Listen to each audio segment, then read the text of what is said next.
You know, it's funny, the things that can really get under our skin, we all have those unexpected fears, right? Hmm. And today we're plunging into one that might just surprise you, the fear of frogs. Yeah.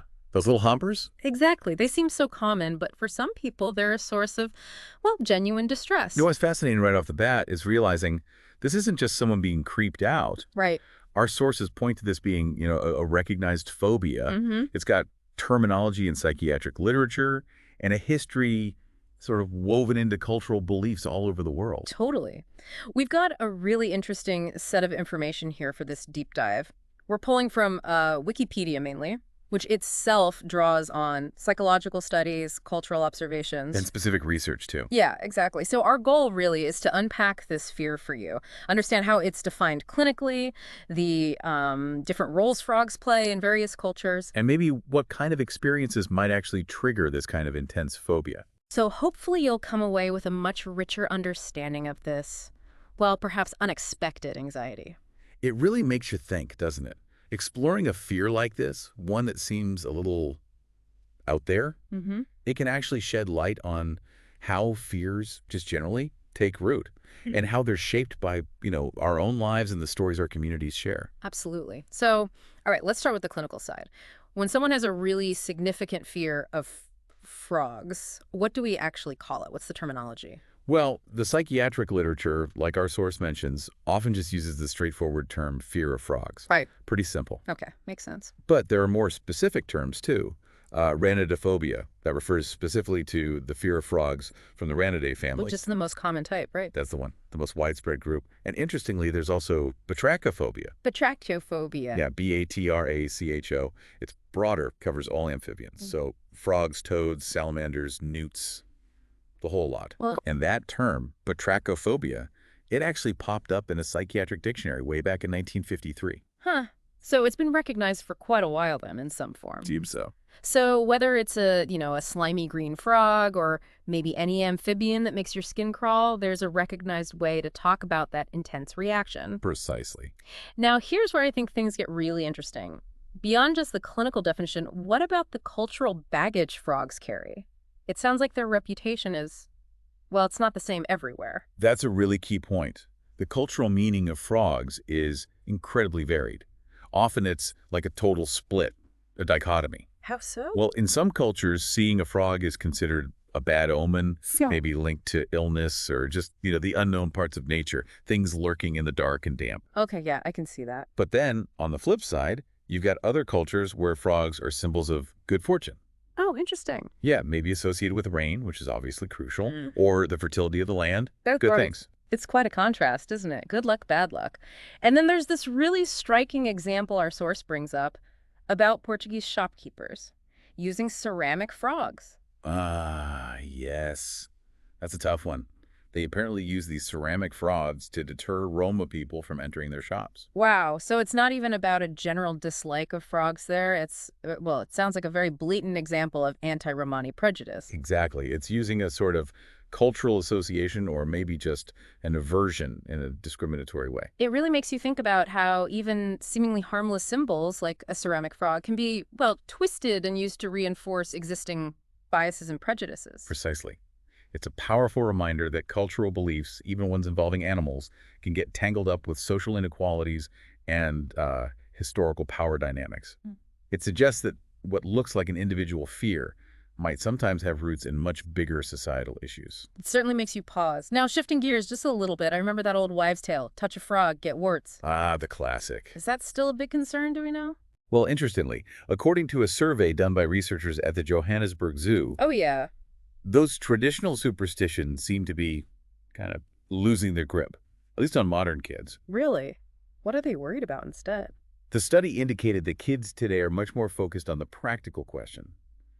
Is this frog venomous or is it harmless? That makes a lot of sense, actually. Yeah, it suggests a shift towards a more, maybe, pragmatic view, perhaps informed more by science education or nature shows. Yeah, with nature documentaries everywhere and information so easy to find online, kids are probably just more aware of venomous animals in general, not just frogs. That seems likely. It's really remarkable how, more knowledge can actually reshape what we fear, moving away from superstition towards actual potential danger. It is, but the source also talks about how these intense phobias, the really strong ones, can actually develop in individuals, and it can be quite well profound. How so? What does it say about that? Yes, our information specifically notes that a significant fear of frogs can often kick in after someone personally witnesses frogs dying in a violent way. Oh, wow. It really highlights how traumatic events can be a very direct trigger for these strong phobic responses. And there's that case study, right, from the Journal of Behavior Therapy and Experimental Psychiatry Yeah, back in '83. that's the one. A really big example. It focused on a woman, I think, a Yeah, housewife. a 26-year-old housewife who Okay. developed a really severe fear of frogs. Debilitating, apparently. And what were the key details? How did it start? Well, what's really compelling about this case is the very clear link they found between her phobia developing and a specific, pretty upsetting event. Okay. About 18 months before she got treatment, she was mowing the lawn. It was long grass in her yard, which is near a riverbank. Uh-oh. I think I see where this is going. Yeah. Tragically, her lawnmower ran over and killed a whole group of frogs that were in the grass. Oh, that's awful. Absolutely. And this specific incident appeared to be the direct catalyst, the thing that sparked her intense subsequent fear of frogs. You can almost picture that scene, can't you? And you can understand how witnessing something like that so suddenly and violently, how it could be deeply disturbing Definitely. and potentially lead to such a powerful phobic reaction. It's a stark reminder that these big psychological responses can sometimes be traced back to, well, seemingly ordinary or unexpected moments in life. Exactly right. This case study really underlines that specific phobias aren't always rooted in some, vague, irrational anxiety floating around. They Right. can have very real, very direct ties to a personal experience that was just emotionally overwhelming at the time. Okay, so let's try and pull all of this together. What have we learned here in this deep dive? Well, we started with the definition. The fear of frogs, Ranidophobia, is a recognized specific phobia. Right, with its own terminology, even if fear of frogs is common. Then we explored the really wide range of cultural perceptions. Frogs as symbols of luck or fertility in some places. Yep. And bad omens, or even tools of prejudice in others. That Portuguese example was really striking. Definitely. And then we looked at how these fears might develop. We saw that old superstitions like the warts thing seem to be fading, at least among kids. Replaced by more modern concerns about, say, venom. Is it dangerous or not? Exactly. And crucially, we saw the potential for traumatic personal experiences, like the lawnmower incident in that case study, to have a really profound impact, to be a direct trigger. So taking it all together, we see fear as this fascinating mix. It's part recognized psychological condition, part shared cultural stories and meanings, and part deeply personal encounters and events. In connecting this back to you, the listener, what hopefully emerges is a deeper appreciation for just how complex fear is. Yeah. It's not just a simple on-off switch. It's influenced by our biology, sure, but also the cultural lens we look through and the unique tapestry of our own individual experiences. Absolutely. So as we wrap up our deep dive into the surprisingly complex world of frog fear, maybe we can leave you with a final thought to chew on. Well, given that shift we talked about in kids' anxieties, moving from old superstitions about warts to these very real-world concerns about venom, how do our fears, generally speaking, evolve as we gain more knowledge and experience? That's a great question.